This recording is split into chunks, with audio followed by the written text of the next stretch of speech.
All right, guys. So I've been on the flight line. I've been pretty freaking busy. So I just wanted to come out here, cut this intro for this podcast because it's very important to me. Last week, I was super honored, super privileged to have a conversation with a person that I've met over the last couple months, and her name is Jaime Villalovos. Jamie has defied all the odds in her life, coming from a small town with small thinking, moving away, and being introduced into thinking big in action. And so I wanted to bring her to you guys, or let her talk to you about her success. Let her talk to you about what she did to get there, and maybe she can give you some tips. I know I'm excited. I got my pen and paper out, and I started jotting down notes while we were talking. So, with no further ado, welcome Jaime Villalovos. Hello, Jamie. How are you? Good, good. So what is the majority of your audience? The audience that I do have right now are a bunch of people that are in aviation. They're mostly mechanics Okay.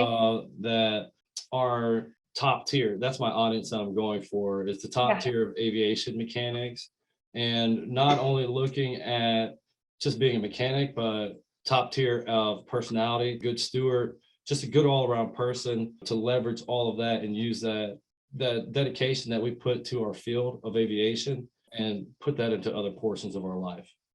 And Okay. so I feel like a lot of people, we look at our situation that we're in.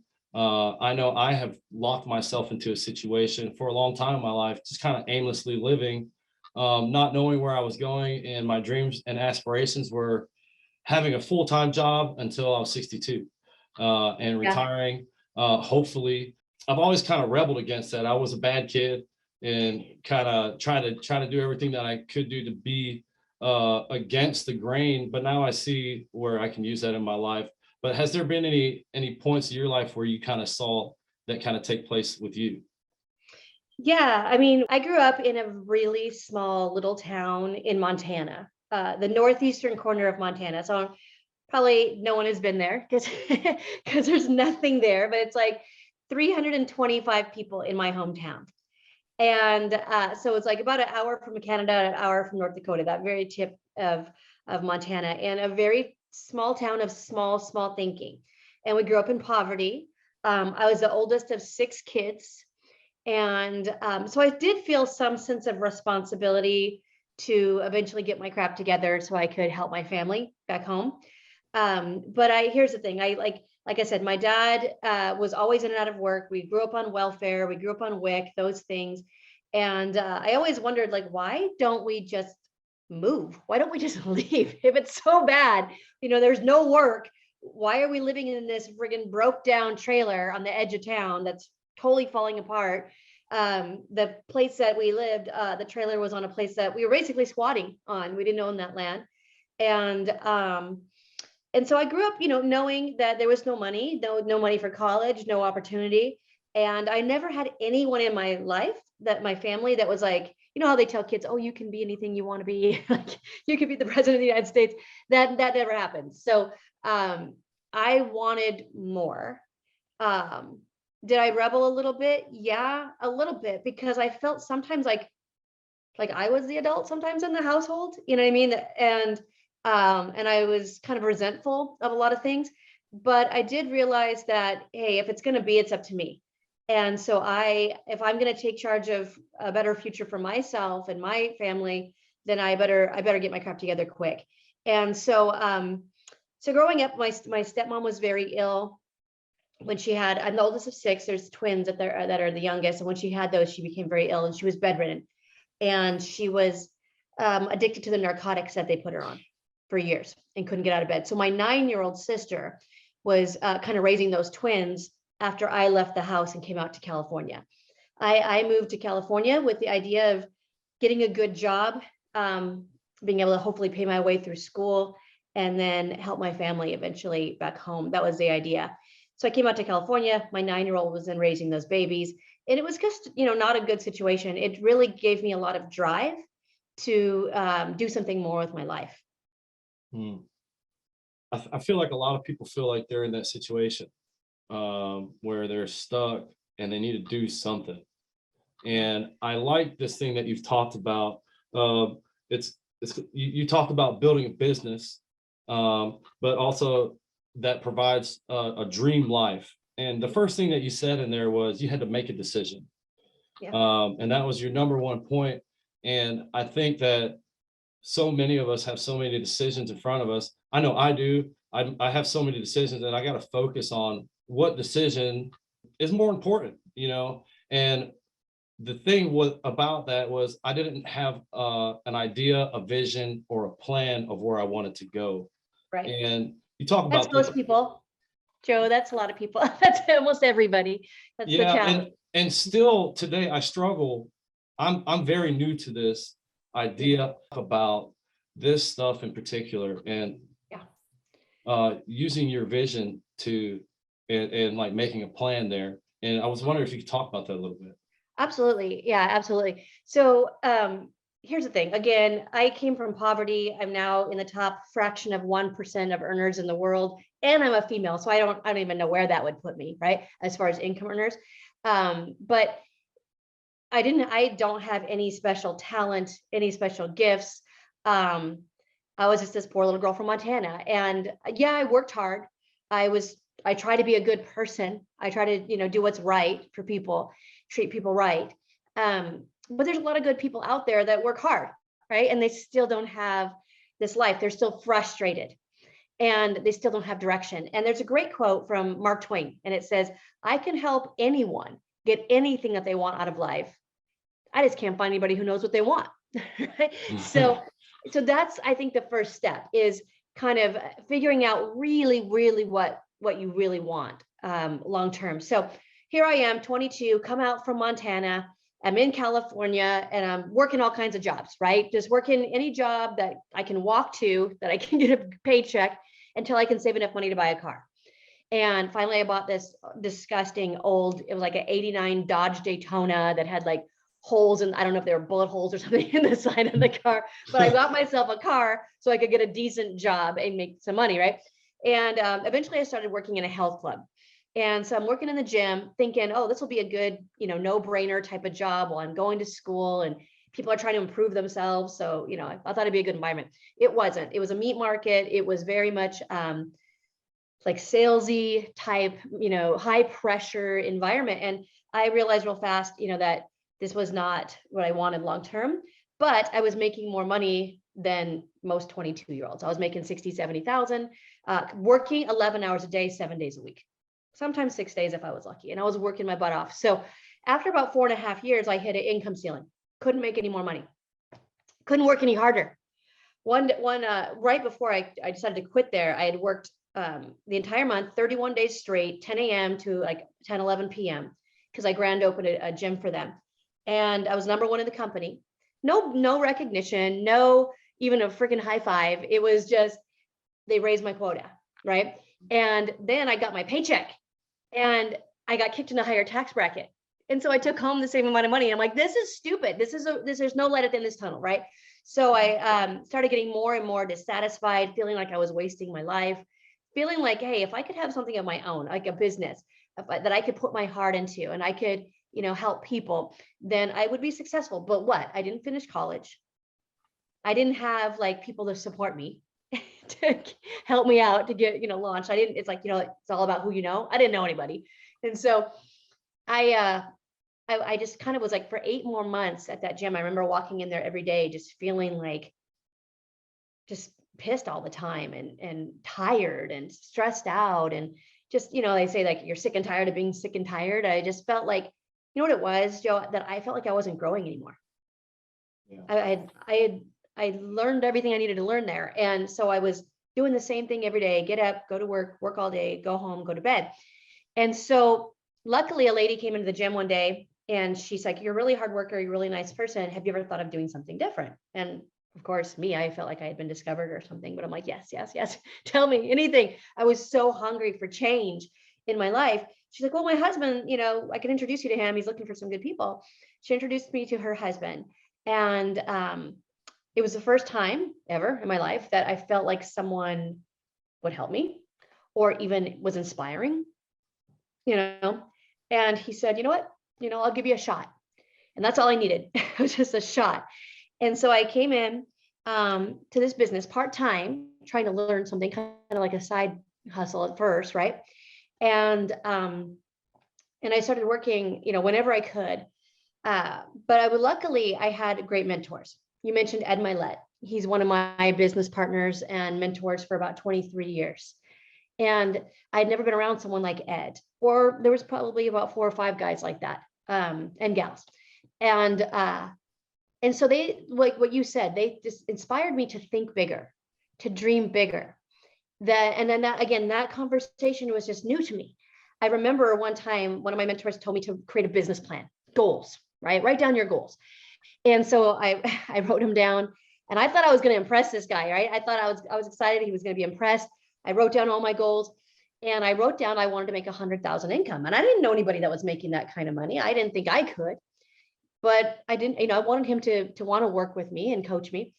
So I wrote it down, and I went into his office, and he started reading this business plan. And about halfway through, he looked up at me, like stared at me with like this weird look on his face. He had like one eyebrow up, like The Rock does, right? And he's like, "What are you thinking? What are you talking about?" And he took my business plan and he threw it on the floor and he said, "This is crap." He said, he's like, "Think bigger." He's like, "Look around you. Look what's possible. Absolutely. Don't judge it on what you've done in the past." And so I was like, oh, okay. He's always so nice before. I was surprised that he was coming at me like this, but I thought, well, I left there kind of dazed, like, oh, I guess I was thinking too small. And then I thought about my mentor, my friend Ed, and I said, well, when Ed was at my level, would he be thinking like this? Would he, be expressing goals like this? Maybe I need to think a little bit bigger. If they did it, then that means I can do it too. And so I borrowed the belief of others. If they've done it, it's been done. Okay. So I redid my plan. And instead of trying to impress someone else, I kind of took his advice to heart. He said, think bigger. What do you really, really want out of your life? And so I really put some thought into it. I dug very deep on what makes me emotional. Now, listen to me. So there's a great book called 177 Mental Toughness Secrets of the World Class. Another good friend of mine, the author, Steve Siebold. He's a great guy, but that's my favorite book from him. He says in there that the world class, he studied all these athletes, world-class athletes, business people. He said the world class, the top 2%ers, they invest a lot of time in themselves figuring out what makes them emotional. Another great book about this is Think and Grow Rich by Napoleon Hill. And there's a whole chapter in there about using your emotions. So instead of trying to figure out goals, because we are so short-sighted, like you said, there's so many distractions, so many decisions. Then there's chaos in this world right now, on top of all of it, the news and everything else that we have to deal with, right? So you kind of clear all that and you say, what's my ideal life? What do I want more than anything else out of life? And that's what I did. And I again, still had very small thinking, but I said, I want to make $500,000 a year. And I want it to be kind of like on a residual business, like my business pays me whether I work or not. So after 5 years, I want to make $500,000, and I want to be able to not miss any of my kids' ball games or any of their dance recitals. And that seemed like a great dream to me at the time. Again, I was thinking as big as I didn't believe it, but it was exciting to think about, having this lifestyle where I could, work when I wanted to work. I didn't have an alarm clock that had to wake me up. I worked when I want to work. I want to do what I want to do with who I want to do it when I want to do it. And so that was kind of like my starting point of, of this ideal life I wanted to create. But here's the thing. I started to write in, and this is so good, but like I started to write in, people call it know your whys. I started to write in my whys. I wrote down 10, and I want to challenge you, if you're going to do this, to try to come up with 10 non-monetary reasons why you want this, whatever that ideal life is that you have set for yourself, that goal, that dream life that you want. And I was young and single. I didn't have kids at that time. So it wasn't like, oh, I want to do this for my family, So it was kind of hard for me to really dig deep to figure out what made me emotional, what made me passionate. Think about what, injustice you want to correct, what maybe cause you're passionate about.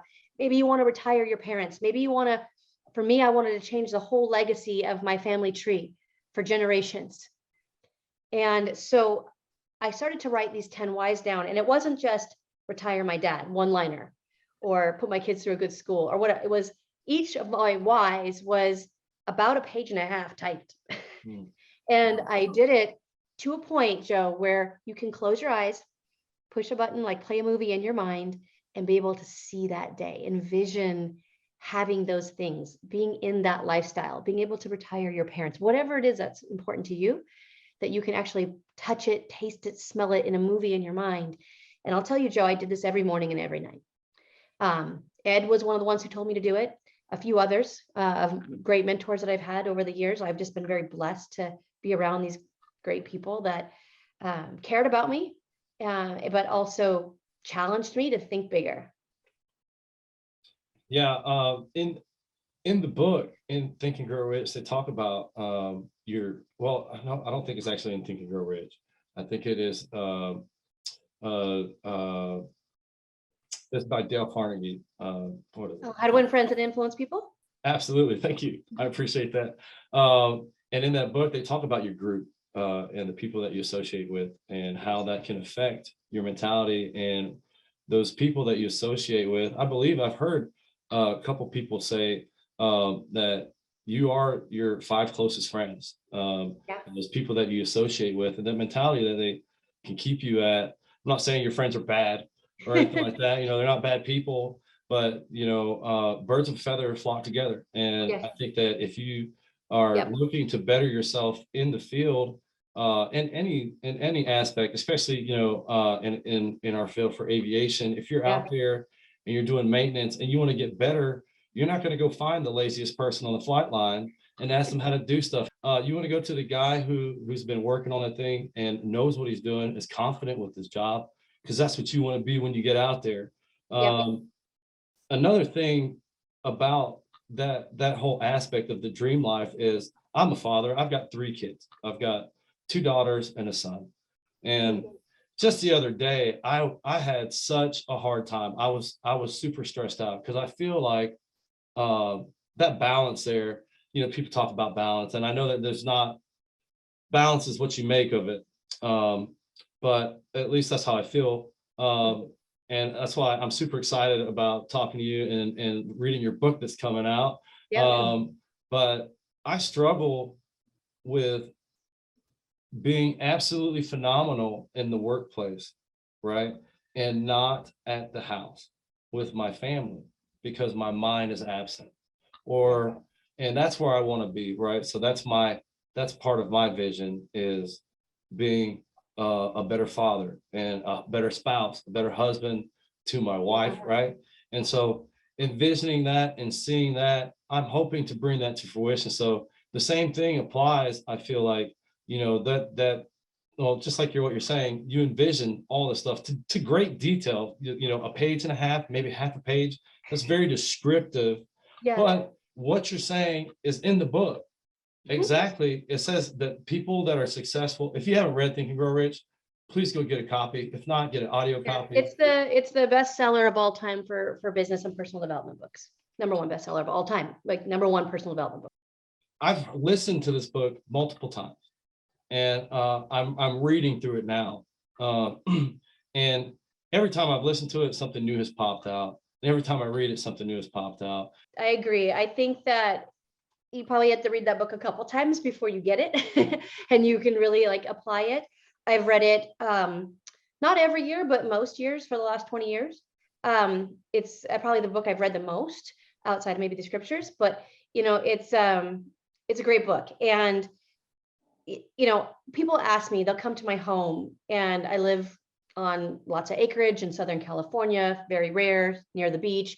We have like this, what is one of the teenagers called it yesterday, the fun land for kids, right? But it has like, my kids can go ride their dirt bikes out on our hills, and then there's a skate ramp, half pipe, there's water slides. It's awesome, right? And people will ask me, Jamie, did you ever imagine, you know, when you were starting out in business, that you would have what you have? And I said, of course, every morning and every night. I had my goals, clearly defined goals, written down. If you don't write them down, it's just kind of a hope, right?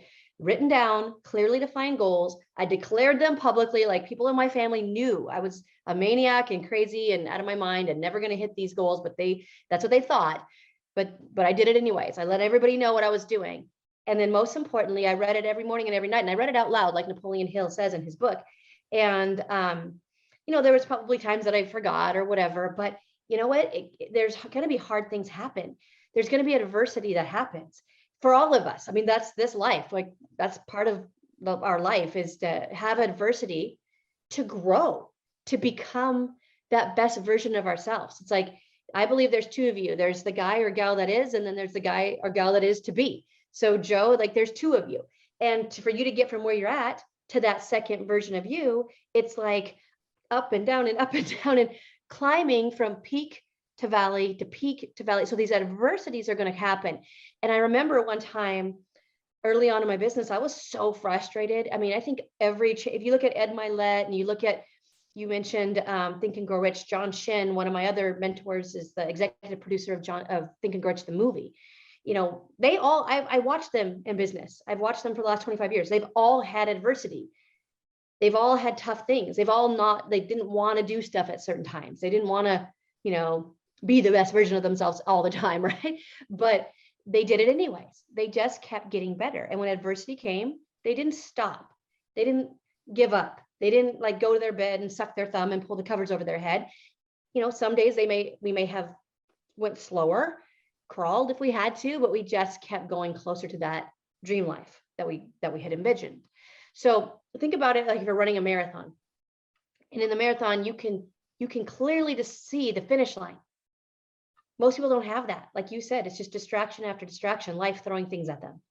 But if I can clearly see that finish line, then every time a hurdle gets in my way, instead of just focusing on the problem, when a problem comes up or COVID or whatever crap happens to us, instead of focusing on where we're at and the hard thing and how to get out of it, instead we're still focused on that finish line. And so the hurdle just means, okay, how do I get around it? How do I crawl under this one? Who can I call as resources or a mentor to help me with this one? Does that make sense? So you get help when you need it. But I love what you said about the associations, that you are the 5 people that you associate with the most. When I started in this business, my friends, they all wanted to go to the lake on the weekend. They wanted to party. And, I love my friends, and my family was so negative when I started in business. They were so negative about, it's kind of like, there's the crabs. I don't know if you've ever seen how they catch crabs. When fishermen catch crabs, they have these big crab nets, right? And they catch all the crabs, they pull them on board, and they just stick them in these coolers or these tanks. And the crabs could very easily crawl out.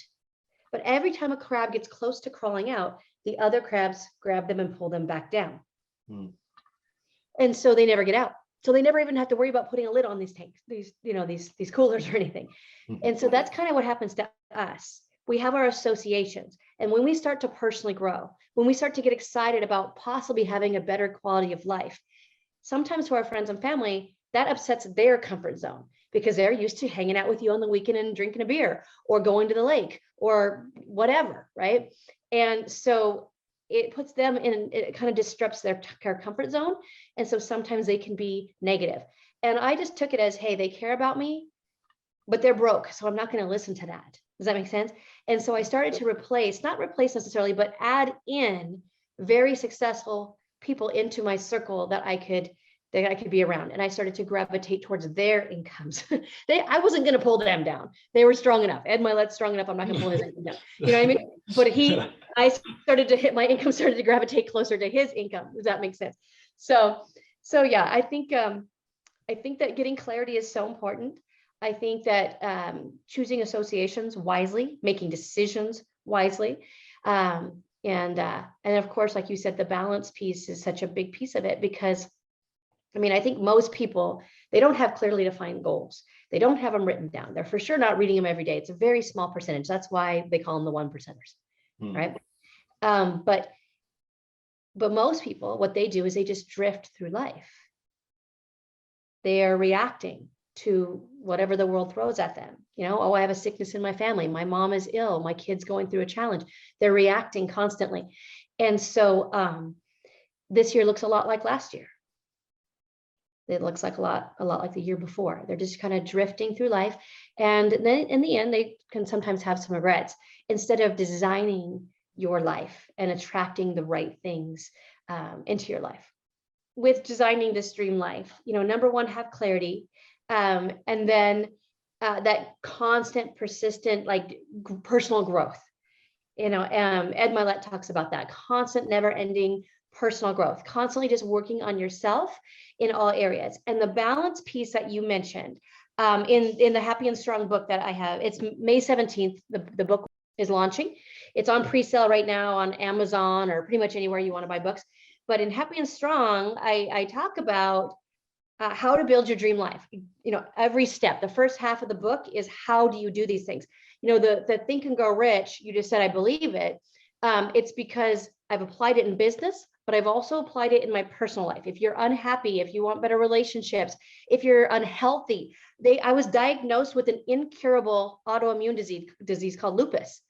And I was like, you know what? I'm not going to listen to negative people. I know better. I've learned to not listen to negative people. I learned that a long time ago in business.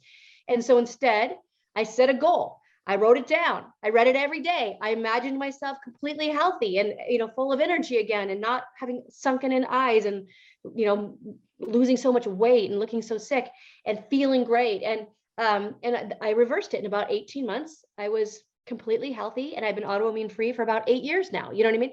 So this applies to every area of your life. So in the book, again, I teach you how to do that. The middle of the book is about how to turn yourself into a leader and how to develop other leaders around you so that you're freed up, so that you have lifestyle, so that you can scale your business if you want to, that you can do better in business. And then the last half of the book is kind of the things that you talked about earlier, Joe, with the balance piece. So for me, how I stay balanced. And you're right. You said earlier that there's no such thing as perfect balance. There's going to be times where you're very focused on, excellence in your workplace and you have a big goal and you're kind of tipping in that direction. Other times, maybe one of your kids is going through something hard and you're tipped in that direction, or your spouse needs you. My husband does a men's group with Ryan Mickler. And I don't know if you know Ryan, but anyways, he fills in for Ryan on Ryan's podcast. And, one of the things they talked about was what you said, like you're doing great at work, but then you want to be a better dad or you want to be a better husband. And so in the book, we talk about that. And so I have 4 areas that I want to personally grow in all the time. So my business plan isn't just work goals, income goals, and savings goals. It's also personal goals with my family, my relationship goals with my husband, goals I have for each of my kids long-term. Then there's also personal development or spiritual goals, and how you want to be a better person to, grow into that, or contribution goals could fit in that. If you have a passion for a certain charity or a cause, I'm very passionate right now about the sex trafficking situation that's happening in the United States, and these different things. So if there's something that like kind of lights your fire, stirs up emotion, even better, include that in there. And so you have business, you have faith, family, fitness, your health. So here's the deal. What good would it be if you're the best in your field, in aviation or anything? If you're the best in your field, you're super successful, you're making all the money in the world, but in the end, your wife can't stand you, your kids don't want to talk to you, you end up divorced, or you're sick and you're using all your money to buy your health back because you neglected it. Does that make sense? So, again, I've learned these things from great mentors like Ed Milet and others, but also through a lot of trial and errors. So I know that whether you are, working hard in business as an employee, or if you're an entrepreneur, a dad, that this book will help enhance your life. So yeah, so it's at Amazon or wherever you want to buy a book, but May 17th is the launch date. May 17th, everybody. I'm really excited. I can't wait to get my copy. I don't want to hold you for too long. I know your time is very important, and we had a rough start today, so I really apologize.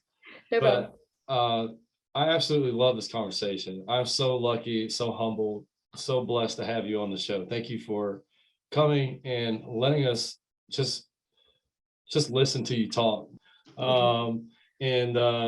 Thank you so much, Jaime. I super appreciate you coming on the show. So yeah, that was it.